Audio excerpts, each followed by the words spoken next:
Schön, dass ihr wieder mit dabei seid beim offiziellen Thomas Anders Podcast Modern Talking einfach anders. Und heute ist es ja ein ganz besonderer Tag, eine ganz besondere Episode, denn ihr könnt das Ganze natürlich auch im Bewegtbild sehen. Ihr geht einfach unten in die Shownotes und da findet ihr den Link. Dann seht ihr das Video, wo wir heute sind. Nämlich, wir feiern die 100. Episode. Die 100. Episode Modern Talking einfach anders. Der Podcast mit Thomas Anders und er hat natürlich auch die Ehre, jetzt zu sagen, wo wir heute sind, warum wir an diesem geschichtsträchtigen Ort sind, denn hier wird neue Geschichte geschrieben. Das ist absolut richtig, aber mit 100 Episoden haben wir schon Geschichte. Also ich meine, ich danke dir auch für die 100. dass du mir die Treue gehalten hast. So viel Liebes Liebe gleich, ja. so viel Liebe gleich zum Anfang. Ja, aber gewöhn dich nicht dran. Also wir sind hier natürlich im Studio 61, in einem Tonstudio, und das ist das Tonstudio von Christian Geller und wir haben uns einfach gedacht, wir machen einfach mal eine Bildgeschichte, dass man das halt eben auch sehen kann. Und das ist wirklich so ein bisschen was, finde ich, Erhebendes, wenn man seinen 100. Podcast hat. Und haben wir uns was Besonderes einfallen lassen. Und deshalb sage ich, schön, dass er da ist, Christian Geller, hier neben mir, mein Produzent. Und wir sind hier in dem tollen Tonstudio, Studio 61, und lass uns einfach mal über was ganz Tolles plaudern. Würde ich auch sagen. Ja, es gibt ja einen wirklich tollen Grund und deshalb sage ich ja auch geschichtsträchtig, denn es wird ein neues Album geben und nicht nur eins, aber wir fangen damit an und ich möchte natürlich dir das Wort natürlich geben, lieber Christian, weil das war ja letztendlich auch deine Idee gemeinsam mit Thomas und ist auch dein Baby, so ein bisschen als Produzent. Deshalb wollen wir in dieser besonderen 100. Episode darüber sprechen. Lass es raus. Also zunächst mal schön, dass ihr da seid. Ja, also das ist ja erstmal das Wichtigste. Also in der Tat, wir haben uns was ganz Besonderes überlegt, weil wir sind jetzt Ende 1984, vor 40 Jahren. Wir haben das Ende von 2024 erreicht. Und 1985 war das große Jahr oder das erste große Jahr von Modern Talking. Da ging's los. Und da ging auch für mich los, dass ich den jungen Mann irgendwie kennengelernt habe oder zum ersten Mal gesehen habe. Mit dem jungen Mann meint er Thomas. Natürlich. Ja, bei dir kann es ja nicht sein. Zum Glück haben wir Bild, deswegen wissen die Leute, dass er gemeint ist. So.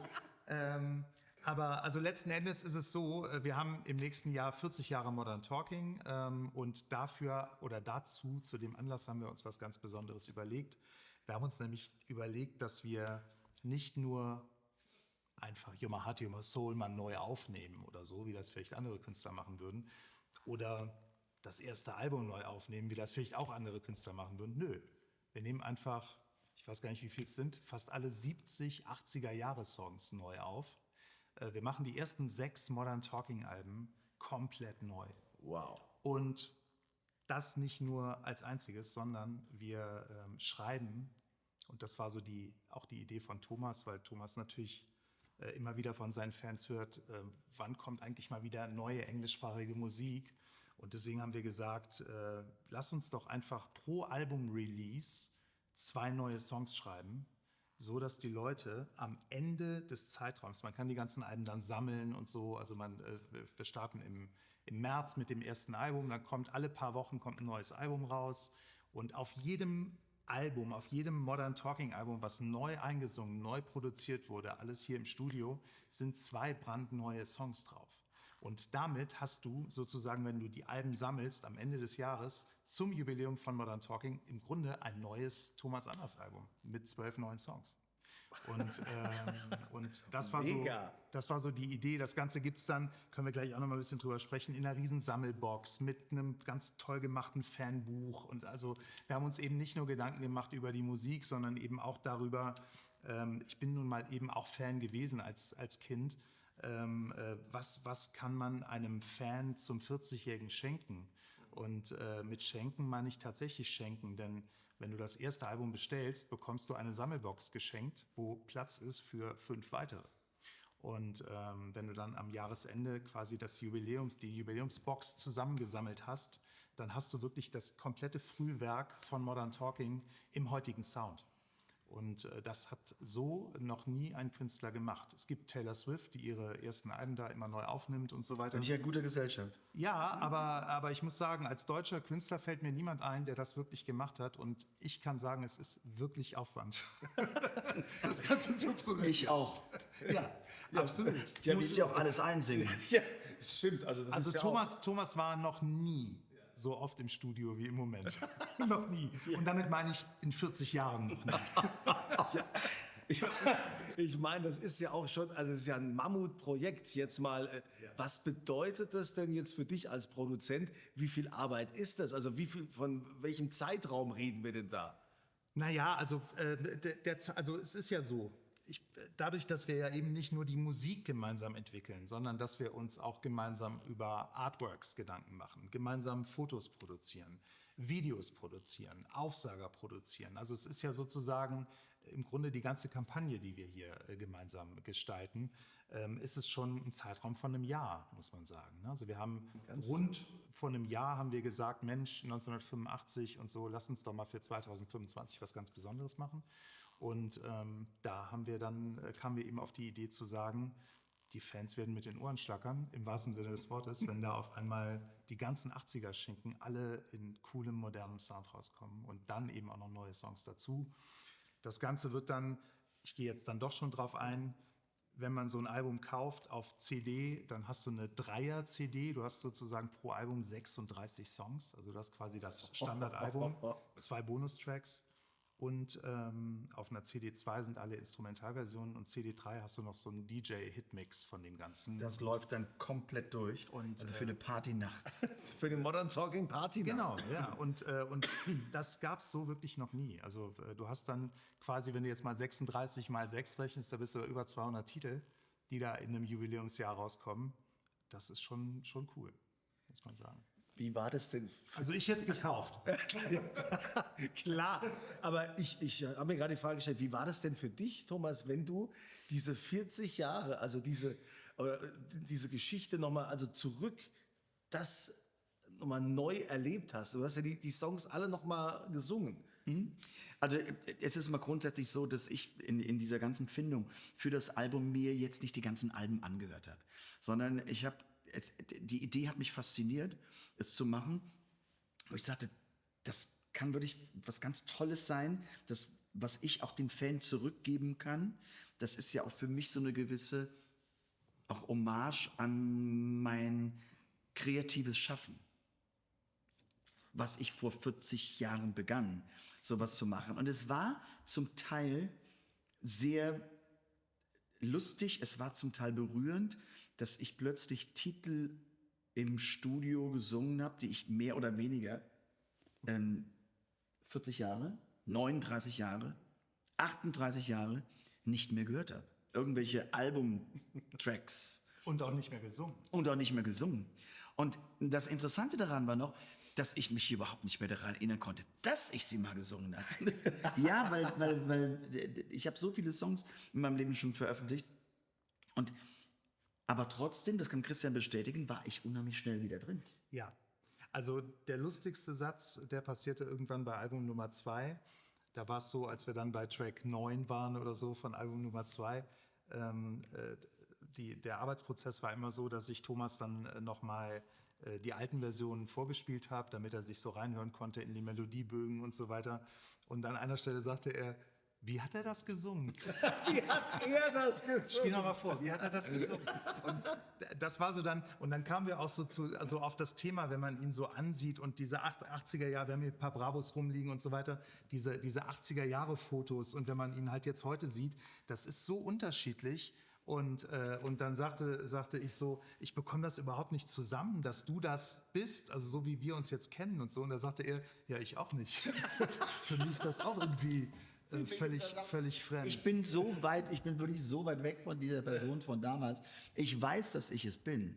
Ja. Aber ich kann mich nicht mehr daran erinnern.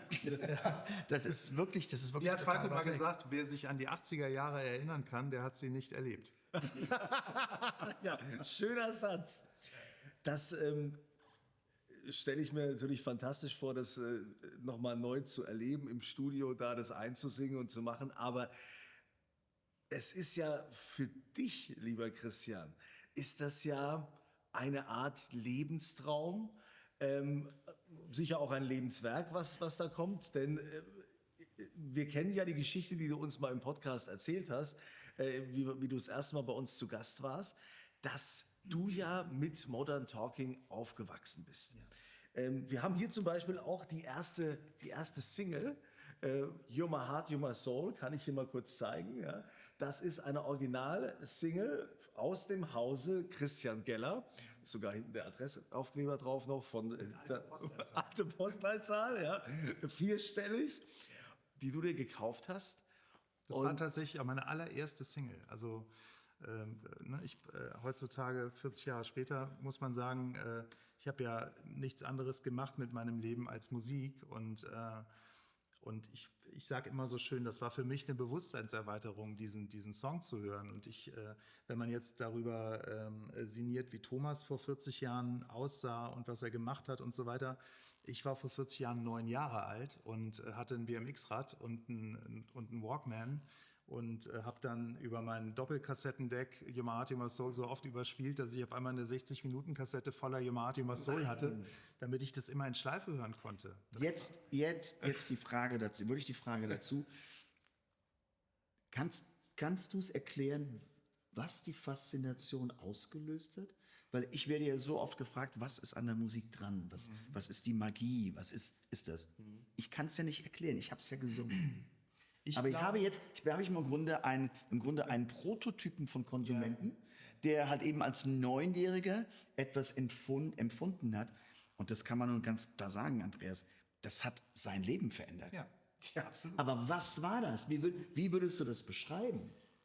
Ich glaube, es war, gut, jetzt war ich damals 9 Jahre alt, Kind, also es war eine sehr eingängige, einfache Melodie natürlich, die man gut konsumieren konnte, also sehr konsumig. Und es war dann auch so toll produziert, also ich habe damals so Sachen, du bist ja ungefähr gleich alt, wir haben ja so Sachen angeschaut im Fernsehen wie Captain Future oder sowas, ne? Oder Raumschiff Enterprise oder so. Und diese ganzen Synthesizer, die da drin waren, weißt du, vorher gab es halt ganz viel mit Gitarren und so weiter und plötzlich waren das so sphärische Sounds. Der Synthi-Sound, ja. Dann diese Stimme, die da so drüber flog mit ganz viel Hall und ganz viel Echo und Delay und so. Und die hohen Chöre dazu, das war einfach was Neues. Ne? Also es war natürlich, auf der einen Seite waren es Zitate, weil später hat man dann gelesen, Bohlen war großer Bee Gees-Fan, deswegen gab es diese Chöre und so weiter. Aber trotzdem in der Konstellation, wie es dann gebaut wurde am Ende, muss man sagen, und da will ich auch einmal nochmal eine Lanze brechen für Dieter Bohlen, ich finde, der hat einfach, gerade in dieser Zeit, hat der wirklich etwas erfunden und etwas kreiert mit diesem Sound, was es vorher nicht gab. Der Sound hat ja auch sowas Schwebendes. Ja, total. Ne? Das ist total. Was, und es was war ja auch nicht nur Dieter Bohlen, sondern da gab es noch einen Luis Rodriguez, der dann Co-Produzent war, der da auch mit im Studio geholfen hat und so. Und Ralf Stemmmann, der die ganzen Dinger eingespielt hat mit den Synthesizern und so. Das war einfach ein Team damals. Wie gesagt, ich war 9 Jahre alt. Ich habe einfach diese Single gekauft, weil da ein Turnschuh und Lackschuh drauf war. Mein Vater erzählte mir dann damals, ja, der Junge, der das singt, der kommt hier aus dem Nachbarort. Und dann war ganz aus. Ja, das glaubt man ja auch erstmal gar nicht. Nee, aber das Tolle, und da habe ich einfach Glück, dass ich da eben so ticke, ich war niemals Fan von einem Star. Also ich habe nie Star-Kult betrieben, sondern ich war Fan von der Musik. Ich fand einfach die Musik toll. Und dann fand ich ihn gewissermaßen auch toll, weil er Teil dieses Produktes war und Teil dieser Musik. Aber ich habe gleichzeitig auch immer schon die Bravo damals gelesen und habe mir die Lesercharts angeschaut in der Bravo und habe überlegt, wenn jetzt da Modern Talking auf Platz 1 war, ob das vielleicht zusammenhängt mit dem Superplakat und ob da vielleicht auch sozusagen die Fans dran gewöhnt werden über Marketing und so weiter. Das habe ich mir als Kind schon angeschaut, also die Zusammenhänge. Und dass dann aus dieser Traumfabrik Bravo, die ich damals erlebt hatte, auch noch einer der Hauptcharaktere aus einem Nachbarort stammt und dann auch noch zufälligerweise Freunde hier im Ort hatte, wo ich dann eben auch gewohnt habe. Das ist einfach ein totaler Zufall. Ich hätte ja auch in Indonesien aufwachsen können und Your My Heart, Your My Soul irgendwo im Radio hören können. Dann hätte ich ihn nie kennengelernt und er mich nicht. Und dann hätte es auch diese wunderbaren 6 Alben jetzt nicht gegeben. Und, So. und Vielleicht gibt es da jemanden. kann ja sein, Tja. der arme Kerl. Ja, ich meine, es ist ja allein auch wirklich eine Schicksalsbegegnung oder dass es diese Begegnung überhaupt gab mit euch beiden. Ja.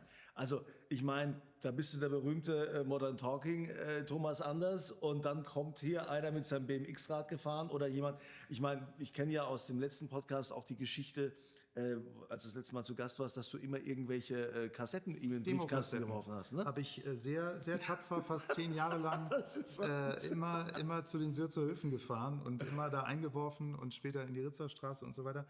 Aber letzten Endes, diese Hartnäckigkeit, das ist halt eben auch Teil meines Charakters und das zeichnet mich auch bis heute aus. Also wenn ich möchte, dass er in eine Fernsehsendung kommt, dann ist er auch da drin, bis ich die Leute nicht mehr nerve. So. Also ich nerve die Leute wirklich so lange, bis ich einfach ein Etappenziel erreiche.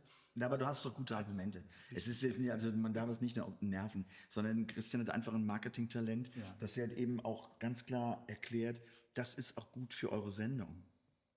Ja? Was war denn für dich damals, Thomas, der ausschlaggebend, dass du Christian Gehör geschenkt hast? Weißt du das also, noch? Ja, ich weiß natürlich, pass auf, das ist natürlich eine Schwierigkeit, wenn ein 9-Jähriger auf dich zukommt, dann denkst du, Na, mit 9 habe ich ja noch keine Musik gemacht. nein, aber das hat natürlich was mit Fan.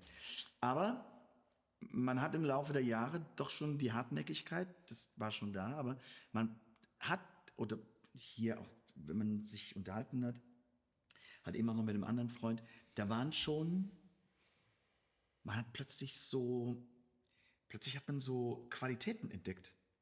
Also nur einfach zu sagen, ich will das jetzt, das reicht ja nicht aus. Sondern Christian hat ja so an sich gearbeitet, auch musikalisch an sich gearbeitet, dass da plötzlich, wo man dachte, da geht aber etwas in eine sehr professionelle Richtung. Und dann war es plötzlich interessant. Logisch, weil nicht jeder, der meine Musik gut findet, mit dem kann ich mich ja irgendwie groß auseinandersetzen oder irgendwas machen. Aber dann haben wir ihn zusammengesetzt und da war plötzlich auch so dieser Biss und so dieses, ich will da irgendetwas in der Musik machen. Und du sagtest ja, das zeichnet dich aus, aber das ist definitiv etwas, wenn Qualität mit Zielstrebigkeit und Disziplin zusammenkommt. Dann heißt das Christian Geller. Ich widerspreche in der 100. Episode nicht. Kommt immer etwas Erfolgreiches raus. In welcher Größenordnung des Erfolges. Aber es wird nicht untergehen. Ich bin 1000% davon überzeugt, dass Menschen, die an sich glauben und den einen Weg weitergehen, Diese berühmte Extrameile, Ja. das ist halt wichtig. wirklich, also den extra Weg zu gehen. Ja. Und es gibt wirklich viele, auch gute Talente, mit denen man spricht und die dann irgendwann sagen, ach ja, dann war mir das doch ein bisschen zu anstrengend. Nee, dann haben sie es nicht verdient. Weil wer in unserem Job erfolgreich werden will, für den gibt es keine Anstrengung. Für den gibt es nur wirklich 150% geben. Und dann war für mich natürlich, ich meine, ich stamme aus Gruft, also wo wir jetzt auch sind, wo das Studio ist. Wir hatten damals in den 80ern 4.500 Einwohner oder sowas. Mir war vollkommen klar, ich habe auch schon in der Grundschule, schon auf dem Schulhof den Leuten erzählt, ich will mal Welthits schreiben und so. Ne? Also, und bin natürlich auch ausgelacht worden und war halt der kleine Geller, der sie nicht mehr alle hat, weil er nicht mit auf den Bolzplatz kommt, sondern weil er lieber Modern Talking hört und so. Ne? Und das ist natürlich auch, sagen wir mal, in unserer Generation war das jetzt nicht die einfachste Stellung in der Gesellschaft, die ich da inne hatte. Aber also für mich und auch zu Hause sich durchzusetzen, mein Vater Kaufmann, meine Mutter Kauffrau, die haben das alle natürlich nicht verstanden. Ne? Und ähnlich unverstanden hast du dich ja auch gefühlt 10 Jahre vorher. Oder 12. So, und du musst dich ja erstmal durchsetzen gegen die eigene Familie, weil, also natürlich sagen die alle, ist ja schön, dass du Musik machst, aber von was willst du denn leben? Ja, so, ne? genau. Und jetzt bin ich heute auch, ich meine, ich lebe in einer wunderbaren Patchwork-Familie mit 4 Kindern Und da ist es auch so, wir freuen uns auch über jedes, was auf der Bahn ist davon. Auf der Bahn. So, ja, und einfach, wo man einen Weg aufzeigt, wo man weiß, okay, da brennt nichts an und das funktioniert. Deswegen verstehe ich das auch und habe das damals auch verstanden und mache da auch niemandem einen Vorwurf. Aber dieses Durchsetzungsvermögen, von dem wir eben gesprochen haben, bin ich überzeugt davon, heutzutage mit fast 50, das kommt aus der Zeit. Das kommt daher, dass die Leute mich nicht ernst genommen haben. Er hat mich nicht ernst genommen, logischerweise, weil ich war irgendein Fan. Aber selbst meine eigenen Eltern haben nicht ernst genommen, dass ich unbedingt Musik machen möchte. Und wenn du so geprägt bist und so aufwächst und aber diesen Traum hast durch diese ganze Musik, die dich da umgibt. Jetzt bin ich auch noch aufgewachsen in einem Zeitschriftenladen. Meine Mutter hatte einen Zeitschriftenladen. Jeden Donnerstagmorgen, Siehst du die Braut? 7 Uhr, habe ich die Pakete aufgerissen, damit ich sehen konnte, was von Modern Talking in der Bravo ist. So bin ich aufgewachsen. Und das alles hat mich so geprägt, dass ich dachte, wenn ich in der Musikindustrie irgendeine Chance an Erfolg oder auf dem Weg zum Erfolg haben möchte, dann heißt der Weg Thomas Anders, weil das ist der Einzige, der da eine Rolle spielt in dem Business, auf dem Niveau, wo ich eigentlich hin wollte, der hier wohnt. Weil alle anderen kennen mich ja, und ich habe ja nur mal ein Fahrrad. Ich hatte BMX-Rad. So, und mit dem BMX-Rad bin ich dann ganz tapfer dahin geradelt und habe immer irgendwelche Ergüsse auf Kassetten gesungen und habe mir eingebildet, das muss jetzt der Thomas Anders singen mit 12, 13, 14, 15. Und diese Hartnäckigkeit ist dann offenbar irgendwann mal belohnt worden, weil offenbar war dann auch in diesem Dunstkreis von Thomas Anders war Christian Geller irgendwie ein Thema. Und das wäre es aber nicht gewesen, wenn ich einmal eine Demokassette abgegeben hätte und dann hätte ich nie wieder was davon gehört und dann wäre das eben unter die Räder gegangen. Aber nochmal, weil dann sich auch plötzlich Qualitäten rauskristallisierten. Ja. Das war immer was Neues und es wurde immer besser. Auch musikalisch wurde es immer besser. Und das waren ja die ersten Kassetten, hattest du gesungen. Ja, mit 13. Ja, mit 14. aber du hast noch nicht produziert, du hattest noch keinen Song. Nö, ich habe die allerersten Dinger hier auf den Singles, war immer die Instrumentalversion auf der B-Seite. Die allerersten Singles, da habe ich hier Martin was vorgesungen für dich. Schade, dass du das nicht mehr hast. Das hätte ich heute auch gerne. Würde ich heute auch gerne mal hören. Ja. Hast du es denn noch? Nee, ich habe es auch nicht mehr. Aber Wie war es denn das erste Mal, als du ihn dann im Sack hattest? Also, oder was heißt das erste Mal, wo ihr schon länger miteinander gearbeitet habt? na, das allererste Mal, dass wir uns tatsächlich gesehen haben, war schon 1985. Das war dann lange Haare, Kette und ehemalige Frau dabei und so. Und dann war er hier zu Besuch bei Bekannten, die seine Freunde auch waren. Und ich weiß noch, dieser Abend, das will ich nie vergessen, da hattet ihr die beiden Yorkshire Terrier noch. Ich weiß nicht mehr, wie die hießen. Ich hatte schon so viele Hunde, habe ich gar nicht mehr. Also 2 Yorkshire Terrier auf jeden Fall. Und dann war noch ein Schmuckhändler war noch da. Und ihr solltet euch, oder wart dabei, euch Schmuck auszusuchen. Da durfte ich dann noch nicht rein, da musste ich in der Küche Da war warten. doch ein Schmuckhändler da. Pass auf. Aber es ist Ja, jedes Klischee. heute ist ja Real Talk. Und wir sprechen über 1986 Ja, oder das ist auch lange 85. her. Das ist völlig okay. So, und dann war der Schmuckhändler da drin, dann wurde da ausgesucht, was die nächsten Ketten werden und so und die nächsten Uhren. Und dann kam aber schon mal die Dame, die dann auch da wohnte, also die Mutter von deiner Freundin, kam dann mit einem der Yorkshire Terrier schon mal in die Küche und durfte ich den Hund schon mal sehen. Weißt du, so, das war dann so. Schritt für Schritt, wir wollen das ja nicht übertreiben. Genau. Ne? Wenn ihr euch fragt, warum die ganze Zeit der Name der Frau hier umschifft wird, ja, oder auch hört, ja, Claudia ist auch da, die aktuelle Frau, deshalb also aus Respekt ihr Es weiß ja auch keiner mehr, wie die Ex hieß. Lassen wir den Namen eigentlich, es weiß ja auch keiner, über wen wir reden, ist ja klar. Es gab auch nie eine Kette, wo der Name drauf stand. Da war also jedenfalls dann die Mutter da, die Schwiegermutter. Genau, die hat dann schon mal den Hund reingebracht in die Küche, dass ich nicht verzweifelt und so. Aber dann gab es tatsächlich diese Audienz und so und dann war es wirklich so, ich hatte eine Sofortbildkamera dabei von meinem Vater damals und ich hätte so gerne ein Foto gemacht. Und dann habe ich nach 5 Minuten, ich habe dann gefragt, wann kommt das nächste Album und so weiter und wie schön ist das und so weiter. Und dann haben wir uns die Hand gegeben und dann habe ich gesagt, kann ich noch ein Foto machen, bitte? Und dann sagte dann die Dame, die Ex-Frau mit 4 Buchstaben, sagte dann, nee, das geht jetzt heute nicht, weil wir sind ja gar nicht fertig gemacht und nicht gestylt und so weiter. Und das finde ich so schade. Also das ist so eine verpasste Chance, weil wenn man dann jetzt die Geschichte weiter erzählt, die wir dann so erlebt haben und wo wir heute hier sitzen und an was wir arbeiten gemeinsam und so, wie schön wäre das, ein Foto zu haben, wo ich 9 Jahre alt war und er eben dann 23 oder 22 und aber gibt's nicht. Ne? Aber das war der erste Zeitpunkt, wo wir uns wirklich gesehen haben. Das hatte ja noch nichts mit Zusammenarbeit zu tun. Das war ja wirklich dieser Kult und dieses, hey, ich gehe morgen früh wieder in meine Klasse und morgen ist Schule und heute Abend habe ich den Thomas Anders gesehen. Und der sah auch wirklich so aus wie in der Bravo. Der hatte die Haare. Und der hatte keine Perücke auf. der hatte so eine, also der hatte so eine Uhr an und so, die man immer gesehen hat und so. Das war einfach, der war echt, das ist ein Mensch. Den gibt's wirklich. Den gibt's wirklich. So, ne? Den Und gibt's das war also wirklich aus Kindheitsaugen. Ja. Und dann dachte ich, okay, jetzt habe ich festgestellt, den gibt's. Dann ist jetzt der nächste Schritt, wie kann ich mit dem Geld verdienen? nee, wie können wir zusammenarbeiten? Also wie nimmt er mich ernst? Also wie ist der Weg? Ne? Und da gehört schon eine Menge Fantasie dazu, wenn du so als Junge da irgendwie in so einem Ort wohnst und Das ist denkst, schon Wahnsinn, ja. so, jetzt möchte ich aber gerne, dass der mich ernst nimmt und dass wir irgendwann mal zusammen im Studio arbeiten. Klar kann man das als Kinderspinnerei abtun, habe ich aber für mich selber nie. Ich hab mich da immer sehr ernst genommen und wollte das unbedingt, mit unbedingtem Willen. Und habe es dann auch durchgezogen. So, und als er das erste Mal im Studio stand bei dir und hat da gesungen, was war das für ein Gefühl? Erinnerst du dich noch an diesen Moment? Du hattest ihn dann endlich. Jetzt, ne, dein Kindheitstraum, da ist er. Oder ist das schon zu viel Normalität Nee, das mittlerweile? Wir hatten ja gemeinsam das Studio. Ja, ich hatte ja hier in Gruft noch das Studio vorher. Weißt du das noch? Nee.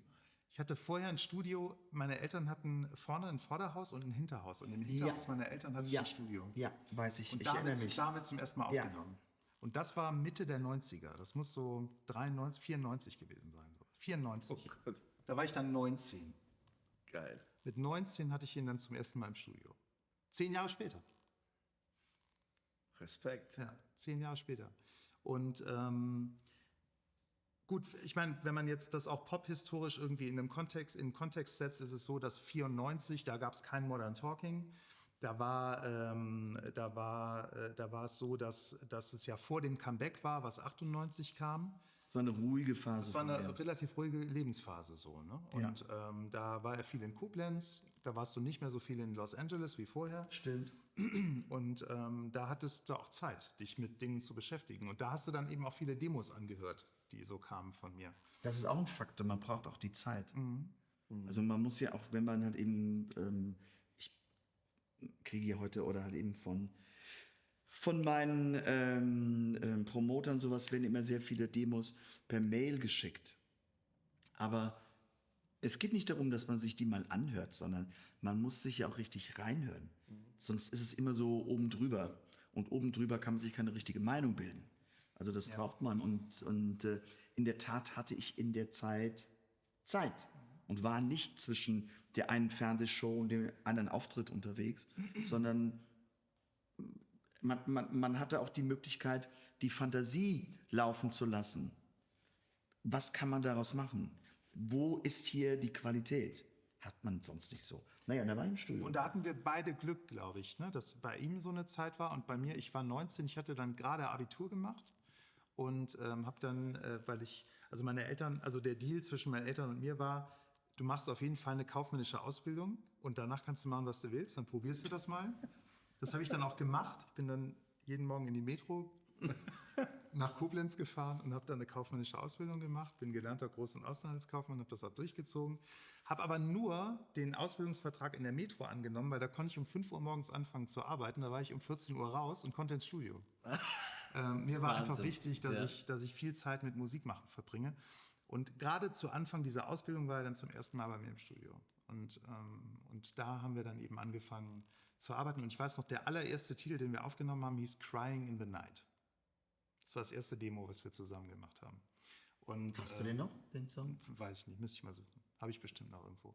Und das war das erste Mal, dass ich Musik gemacht habe und er hat einen Text geschrieben drauf. Da war das erste Mal, dass wir zusammen geschrieben haben und dann kam er nachmittags nach Gruft zu mir ins Studio und dann haben wir das da eingesungen.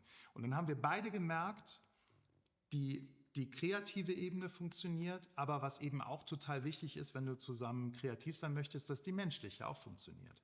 Und als das dann haben wir so die ersten Aufnahmen gemacht zusammen und so. Und dann war relativ schnell klar, dass wir gesagt haben, da hast du gesagt, ich habe so ein bisschen Equipment zu Hause noch.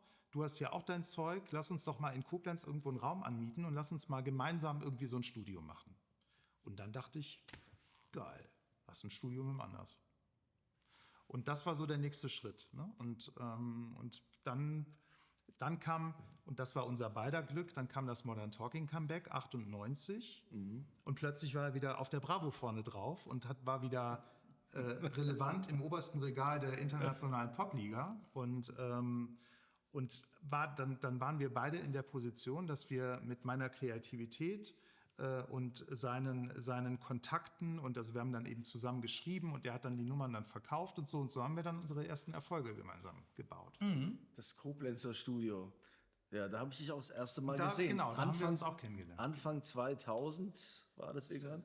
Da warst du auch drin. Ja, Himbeereis zum Himbeereis Frühstück. zum Frühstück haben wir da aufgenommen. Das haben wir da aufgenommen. Für Radio RPR. Also ich muss es allen sagen, er war jung und brauchte nicht Geld.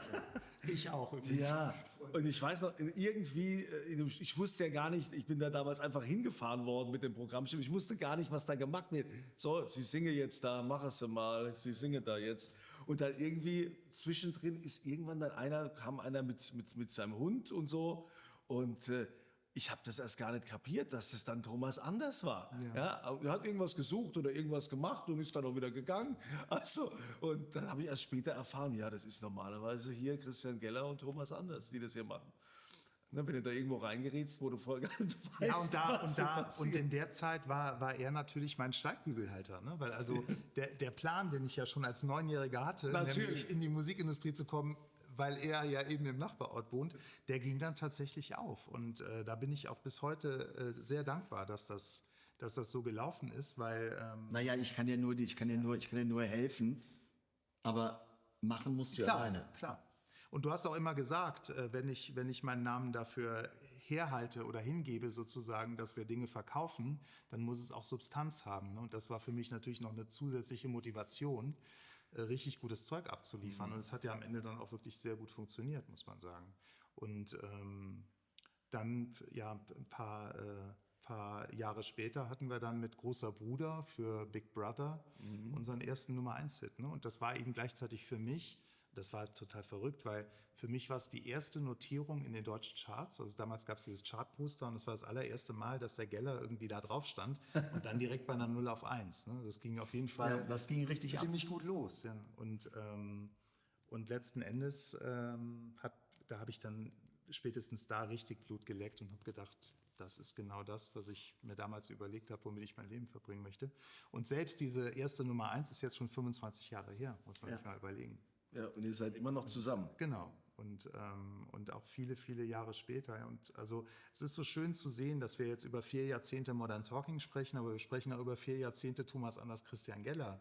Und in den verschiedensten Lebensphasen. Ne? Und das ist wirklich total schön, dass wir jetzt ja heute intensiver denn je diese Karriere gemeinsam gestalten. Ne? Also das ist einfach eine total schöne Geschichte. Genau, dass wir das halt eben nun 40 Jahre später, dass wir halt eben diese Songs aus diesen 80er-Jahre-Alben eigentlich frischen Wind geben. Also es klingt nach dem Hier und Jetzt, aber es sind trotzdem die Original-Sounds, die ja Christian hat nachproduzieren lassen, also nachentwickeln lassen. Ja, genau.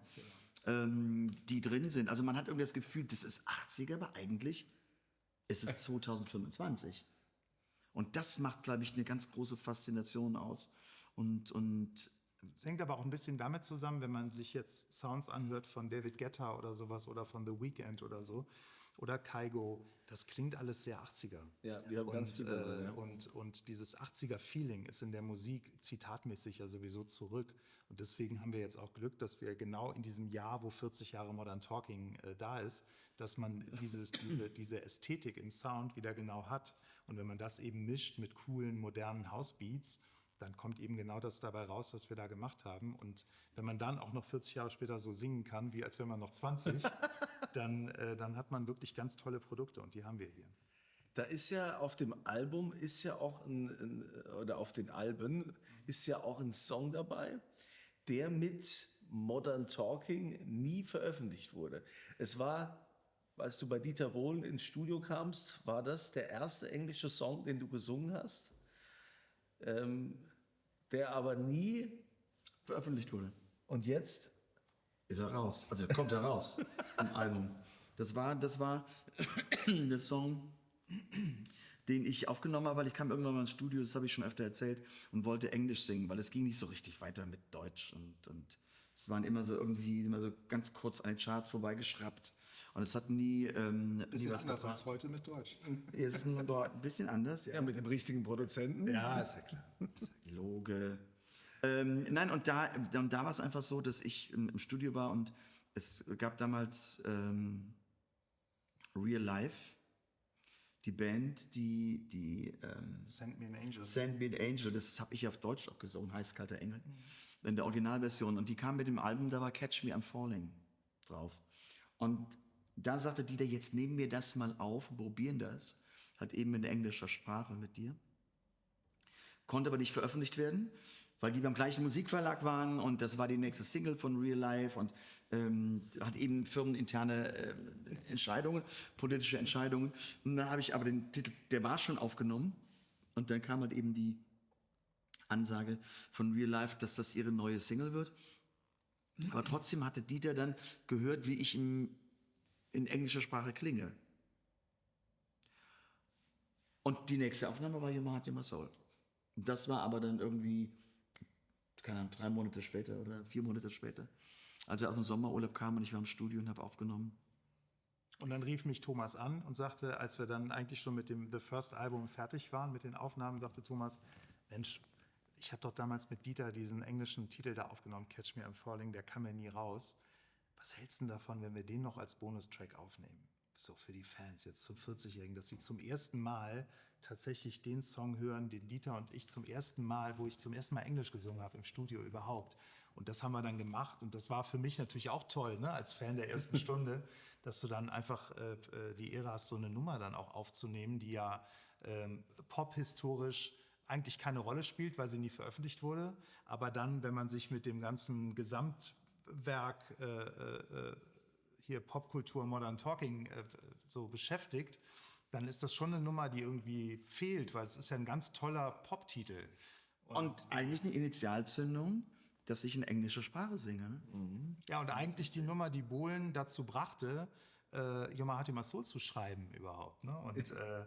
Und deswegen finde ich es nach 40 Jahren überfällig, dass die Nummer jetzt endlich mal offiziell veröffentlicht So, wird. jetzt haben wir es perfekt gemacht. Ja, genau. Endlich wird die veröffentlicht und diese Albumserie, also 40 Jahre Modern Talking, was dann jetzt quasi im nächsten Jahr, Anfang 2025 erscheint, das ist ja auch, also wir hören das ja auch so oft oder auch im Podcast, wenn uns geschrieben wird, wo die Fans sagen, ich bin schon immer Modern Talking Fan der ersten Stunde. Dieses Modern Talking Feeling, auch diese Liebe zu Modern Talking, das ist ja jetzt das letztendlich, was sich da ergänzt. Man hat einerseits dieses Feeling der Fans und hat jetzt euch beide, wie ihr das zum Klingen bringt, auch diese Liebe zu diesem Sound, zu dieser Zeit und jetzt von heute, das ist schon groß. Ja, und mir ist nochmal wichtig zu sagen, dass wir jetzt hier nicht versuchen, Dieter Bohlen zu ersetzen oder sowas. Das geht ja gar nicht, ne? Weil also Modern Talking hat deshalb so gut funktioniert, weil die Gegensätze so groß waren und weil das einfach der Yin und Yang, das hat sich einfach total gut ergänzt alles. Und ich habe auch, das ist jetzt wirklich intern, aber ich erzähle es hier, weil es dahin gehört, ich habe tatsächlich natürlich auch Dieter Bohlens Anwalt gefragt, ob er nicht Lust hätte auf ein Jubiläumsprojekt. Ne? und hätte gerne das mit den beiden auch gemacht, natürlich, weil einfach das Modern Talking Fanherz sagt, im Grunde gehört das zusammen. Ne? Aber er hatte keinen Bock drauf. Und Thomas war von Anfang an mit am Start. Und dann haben wir gesagt, dann ziehen wir es halt alleine durch. Weil wir einfach glauben, Thomas kann das ja viel besser erzählen als ich, aber der ist weltweit unterwegs und gibt so viele Konzerte. Und da wird so oft zurückgespiegelt, was diese Musik für einen Stellenwert hat für die Fans. Wenn Bohlen das nicht machen möchte, dann hält uns das nicht davon ab, den Fans dafür was zurückzugeben, dass sie 40 Jahre diese Musik feiern. So. Das hast du sehr schön gesagt. Oder? Ist doch so. Sehr schön gesagt. Guck mal hier, der Diplomat hast du sehr schön gesagt. Also ich finde das total groß. Ich darf ja auch Dieter Bohlen loben. Ich habe das schon gemerkt. Ich darf hier nochmal zeigen, ne? Wir haben hier die goldene Schallplatte You're My Heart, You're My Soul. Damals 500.000. Das ist ja mittlerweile... 500.000 und eine davon, Freunde, habe ich gekauft. Eine hat er gekauft. Das ist... falls ihr beim Podcast irgendwie Die ist jetzt... übrigens, darf ich was sagen? Natürlich. Die ist übrigens bis heute noch nicht unterschrieben. Das könnten wir noch Wenn nachholen. du mir die vielleicht am Anders. Schluss noch einmal... Findest du das nicht ein bisschen komisch? Nee, ich hätte gerne eine Signatur für Christian. Das machen wir am Ende des Podcasts. Ja, Das finde ich wenn er schon das Foto nicht bekommen hat als Kind, ja, dann wenigstens entweihen wir die Single. Und diejenigen, die vielleicht jetzt irgendwie zwischendrin mal reingeschaltet haben in den Podcast, ne, wir haben in den Shownotes dieses Mal natürlich auch ein Video, deshalb ganz exklusiv hier aus Gruft, aus dem Studio 61 von Christian Geller. Und in den Shownotes könnt ihr draufklicken, dann seht ihr das auch alles, auch das Setting hier. Ich habe noch eine Frage, Christian. Ist denn eigentlich dir bewusst in dieser jahrzehntelangen Arbeit, die ihr mittlerweile miteinander auch hinter euch gebracht habt, dass du hier eine ganz enge Verbindung hast zu einem Weltstar, mit dem du zusammenarbeitest? Ist dir die Größe Ja, das ist bewusst? mir... Ja, also bewusst ist, bewusst ist mir das schon, aber ich überzeichne das auch nicht, weil letzten Endes, guck mal, es ist ja so, wenn man so viele Titel produziert hat, also von mir kannst du, ich glaube, 2500 Songs bei Spotify streamen oder sowas, ne, mittlerweile, und mit so vielen Menschen gearbeitet hast, dann weißt du, dass dieser Weltstar, der ja für die meisten Menschen ein Weltstar ist, weil sie ihn persönlich nicht kennen, auch nur ein Mensch ist. Und so ist es mit Anastasia genauso oder mit Ronan Keating oder mit allen möglichen Leuten, mit denen ich auch schon aufgenommen habe. Das ist alles das Gleiche. Selbst Michael Bublé, den ich auch schon im Studio hatte mit Zarella zusammen und so weiter. Das sind alles normale Leute. Und ich habe eins festgestellt, je erfolgreicher sie sind, umso netter sind sie. Weil... Boah, ich muss sehr erfolgreich sein. Genau das meine ich. Nee, Da war er wieder. Ich sag's aber wirklich immer, ich sag immer, das beste Beispiel sind Happe Kerkeling und Thomas Anders. Die haben sich im Leben viel mehr bewiesen, als sie sich je erträumen konnten und sind deshalb so auf dem Boden. Deshalb denkt er nicht, er ist ein besserer Mensch. Und das ist entscheidend. Weil es gibt natürlich auch Leute, die total schnell abheben und weißt du, das ist einfach, wie bin ich situiert, wie bin ich geprägt, wo komme ich eigentlich her, wie ist meine Bodenhaftung und so weiter. Das alles ist bei uns beiden, der kommt aus der gleichen Gegend, wir sind beide Fische vom Sternzeichen, wir kennen die gleichen Leute, das ist alles dasselbe. Und das meine ich mit artverwandt, ne? Ja. Also das ist gar nicht so unähnlich. Ne? Er wollte auf die Bühne, ich wollte nie auf die Bühne, aber ich wollte Musik machen, das war mein Ding. So. Und das habt ihr ja auch nochmal niedergeschrieben, so was Modern Talking für dich war, so die Anfänge, Thomas. Oder auch, Christian, was es dir bedeutet, dass du mit Thomas so eine enge Verbindung eingehen konntest, dass ihr euch gefunden habt, um das vielleicht einmal zu sagen, ne? Dass ihr euch gefunden habt. Das findet man ja dann auch nochmal schriftlich. Da gibt es ja dann noch so ein Buch, so ein Booklet, so ein Text, der dann in dieser Box mit drin ist, ne? Wenn man diese Wenn du Albumbox das erste kauft. Album bestellst und hast diese Sammelbox, da gibt es so ein Fanbuch, da sind auch ganz tolle, teilweise unveröffentlichte Fotos drin von Dieter Bohlen und Thomas Anders, also aus der damaligen Zeit und so. Und das ist sehr liebevoll aufgeschrieben, die ganze Historie. Es gibt ein schönes Vorwort von Thomas. wie er Bohlen überhaupt kennengelernt hat damals und wie die erste Begegnung war und so. Es ist wirklich liebevoll gemacht alles und ich kann es nur immer wieder nochmal sagen, für Fans ist es wirklich toll. Das ist ja sowieso immer das, was ich so am liebsten mache. Ich kreiere eine Welt, wo du dich wirklich reinziehen lassen kannst und dann, du hörst ja nicht nur eine Platte, sondern du schlägst das Buch dazu auf, du guckst dir diese Box an, du hast die Fotos, du bist wieder genau in Mitte 80er und für die Leute, die eben damals genauso alt waren wie ich oder ähnlich alt oder Kind oder Jugendlicher, die fühlen sich einfach zurückversetzt in ihre unbeschwerte, schöne Jugendzeit. Aber es ist, wie gesagt, jetzt nicht nur Retro, sondern es ist Retro modern, in der heutigen Zeit da einfach zurückgeholt. Und es gibt ja, wir haben es am Anfang schon gesagt, auch quasi nochmal Bonustracks mit neuen Songs. Ja. Neue Modern Talking Songs, ja, es gibt sie.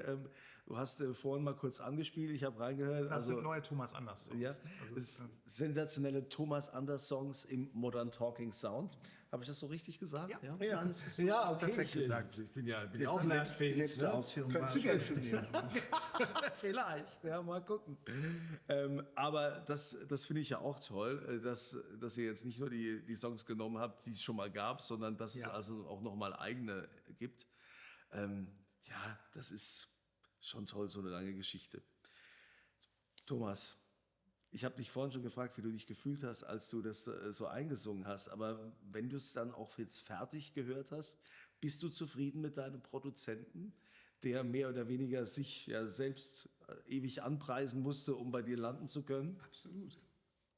Ich meine, es ist ein traumhaftes Produkt. Ich mag das Wort Produkt eigentlich gar nicht, aber es sind traumhafte Alben, es sind halt eben super Songs und von Christian perfekt umgesetzt. Ich habe alles gegeben, was ich an Stimme zu geben habe. Das merkt man wirklich im Verhältnis zu den 80ern, dass die Stimme viel reifer und wärmer geworden ist, also im Ausdruck. Gerade bei den Balladen, also wenn du natürlich 40 Jahre mehr Lebenserfahrung hast, kannst du halt so Texte natürlich viel einfühlsamer singen und so Klar, weiter. und wenn du da auch die richtige Frau gefunden hast mittlerweile, dann geht es auch anders. Es fühlt sich ein bisschen an wie so eine neue Dimension, die man so hat. Ne? Also Zum Thema neue Dimension wollte ich noch einmal gerade sagen, wir haben nicht nur physisch, sondern auch im Streaming gibt es das Ganze zum ersten Mal in Dolby Atmos. Also für die Leute, die zu Hause ein Sonos-System haben oder die Apple-Kopfhörer haben oder sowas, das ist so ein 3D-Audio-Sound.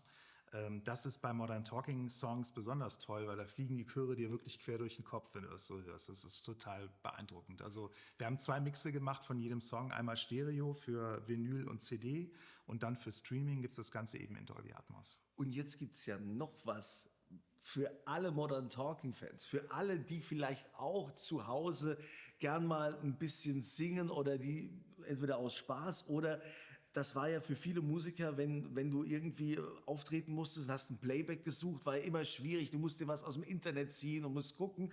Und da hast du ja also auch das nenne ich ein Mega-Coup, dass es alle Songs auf diesem Album in der Instrumentalversion nochmal gibt. Es gibt eine komplette CD, wo du alle 12 Songs des Albums als Instrumentalversion hast. Da habe ich mich ehrlich gesagt auch so ein bisschen, sagen wir mal, inspirieren lassen von der Single damals, weil jede Single gab es auf der Seite A als Original und die Seite B war immer die Instrumentalversion. Und das hat aber auch noch keiner gemacht mit ganzen Alben. Deswegen haben wir gesagt, wir machen nicht eine Vinyl, sondern wir machen eine Doppelvinyl. Vinyl 1 ist das Album, Vinyl 2 ist einfach das Album als Instrumental. Und da bin ich einfach der Meinung, und das ist eben auch diese Detailliebe in diesen ganzen Sounds und diese Mixe und dieses Moderne mit den 80er-Zitaten und so. Wenn du das nochmal als Instrumental hörst, da hast du auch Bock, einen ganzen Abend einfach mal, und dann denkst du an Captain Future und hörst halt eben die ganzen Dinge instrumental. Das ist schon cool. Ja, sehr schön. Und hier steht noch ein Otto. Das sehen wir zumindest im Bild. Ich nehme das gerade mal hier. Das ist der Bravo Otto, ne? Das ist der Bravo Otto. Der goldene Sieger der Otto-Wahl 1985, Modern Talking. Oh, das ist auch richtig schwer, das Teil. ist schwer. Das ist richtig schwer. Sag ich dir. Ja. Ich frage dich jetzt nicht, ob du dich noch genau daran erinnerst, wie das damals war, Nee, ja, weil es kann ist ich ja nicht. schon. Nee, kann ich nicht. Die Frage ist schon damit beantwortet. Ja, also richtig toll, dass ihr euch gefunden habt, lieber Christian, lieber Thomas. dass so eine schöne Produktion daraus jetzt entstanden ist. 40 Jahre Modern Talking und das jetzt ab nächstem Jahr, kann man schon sagen, ab wann ungefähr die Fans damit rechnen dürfen? Wann kommt das erste Album? Wann das erste Am Album 7. raus? März. Am 7. März. 7. März kommt das erste Man Album. kann schon vorbestellen. Ja. Genau, ja, nee, jetzt noch nicht, aber ab Januar kann man Ab Januar kann man es vorbestellen. Ab Januar kommt dann auch die erste Single, so als Teaser, wie man das heutzutage so macht.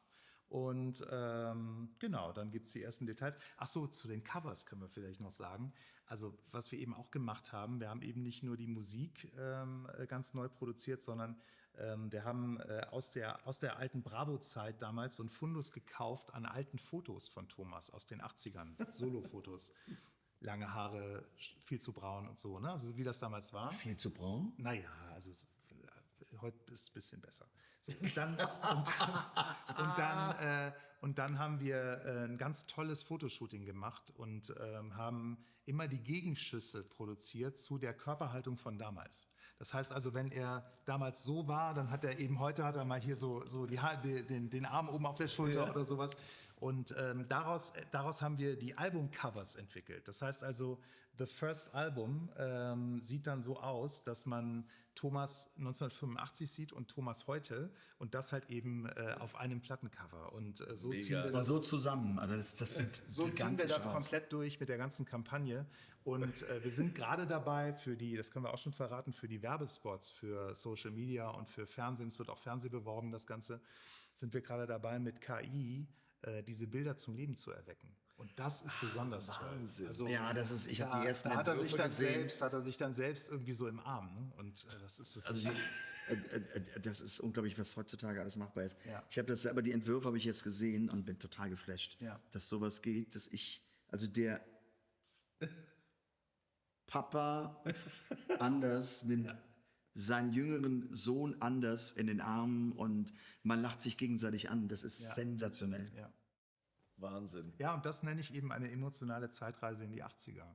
Und das eben 360 Grad gedacht, ne? Sodass du wirklich in diese Welt reingezogen wirst und das einfach total genießen kannst. Und also wie gesagt, wie du ganz am Anfang sagtest, für mich ist es ein totales Herzensprojekt. Für dich ist es auch eine ganz emotionale Absolut. Zeitreise. Sehr, sehr. Und ich freue mich total, dass wir das machen, weil wir machen ja so viel anderes auch zusammen. Wir sind super erfolgreich mit Florian Silbereisen. Wir machen diese ganzen tollen deutschen Titel. Wir haben so viele Ebenen, auf denen wir da zusammenarbeiten. Aber ich muss sagen, so vom Herzblut her ist dieses Modern Talking Baby ist jetzt gerade aktuell so mein Lieblingsprodukt. Ja, das hört man auch.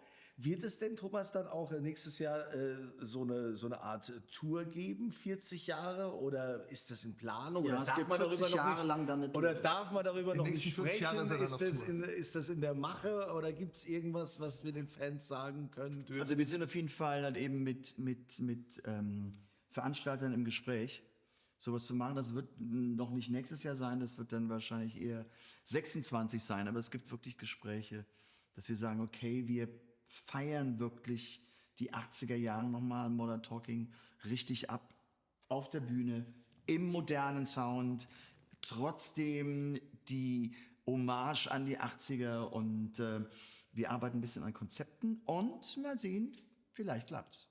Ich bin der Was ich halt besonders spannend fände, wäre, und das ist was, worüber wir uns auch gerade die ganze Zeit austauschen und so ein bisschen rumspinnen, dass man eben sagt, 40 Jahre Modern Talking ist halt ein wirklich schöner Anlass, dass Thomas tourt und wirklich die 80er auf die Bühne holt. Ne? Und dann halt eben natürlich die großen Modern Talking Hits singt, die er aber zugegebenermaßen natürlich immer singt. Aber wie spannend wäre es denn, wenn Thomas Anders auch mal Take On Me von a-ha singt oder sowas. Und man wirklich mal eine große 80er-Party macht. So.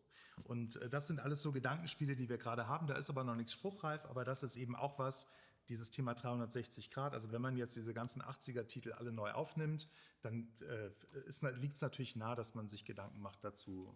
Bezüglich Natur. Ja. Ja, da ist ja einiges geboten. Ne? Also nächste 25 wird es nicht langweilig. Zeit. Ja.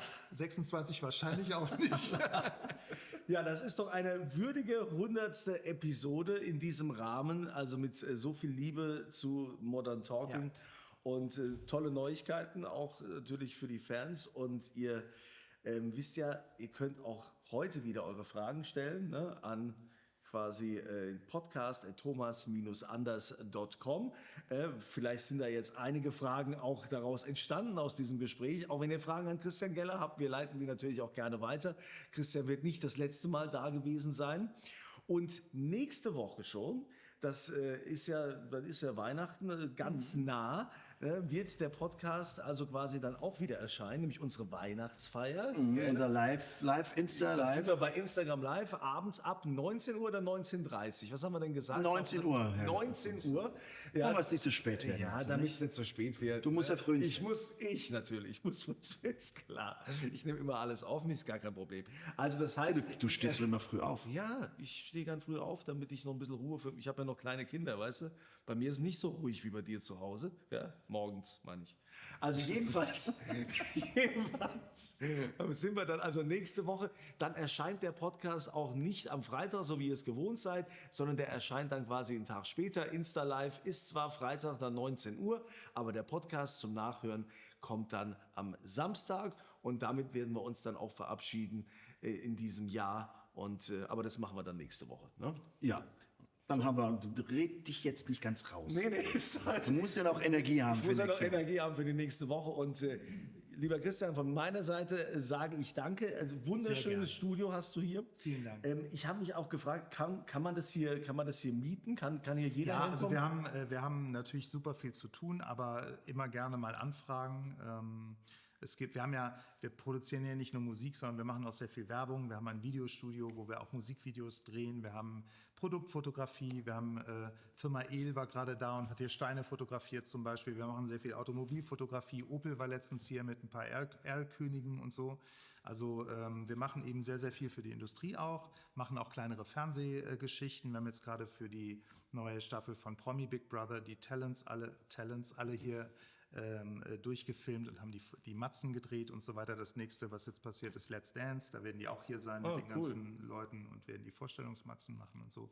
Also wir machen viel Fernsehen, viel Musik, viel Werbung, viel Produktfotografie, aber auch Events. Also wenn man jetzt, sagen wir mal, Sparkassenchef ist und mal Bock hat auf eine Weihnachtsfeier in einem Studio, wo große Weltstars wie Thomas Anders aufnehmen, sehr gerne anfragen. Und da gibt es eine Menge schöne Produktideen, die wir da haben, um das eben anzubieten. Aber man könnte auch hier zum Beispiel mit einem Playback kommen und kann das hier einsingen. Ja, nicht bei mir, da habe ich jetzt keine Zeit für. Aber Ja, so gar nicht. Also ich frage für einen Freund, der würde vielleicht mal gerne so ein Duett hier aufnehmen. Um was geht's denn da? Himbeereis zum Frühstück? Oder? Nee, es geht um so einen Song, den hat Elton John und George Michael auch mal gesungen. Ja? Und da würde ich mit einem mehr oder weniger bekannten Freund vorbeikommen und das mal einsingen wollen. Du, das gucken wir dann. Und wie gesagt, frag einfach mal an. Schieb das mal ins nächste Don't call us, we call you. Okay. In diesem Jahr keine Zeit. Vielen Dank. Also muss ich den Freund mal dran erinnern, weil das war so ein Weihnachtsgeschenk, das wollten wir machen. Aber gut zu wissen. Ja. Also vielen Dank, dass das hier funktioniert.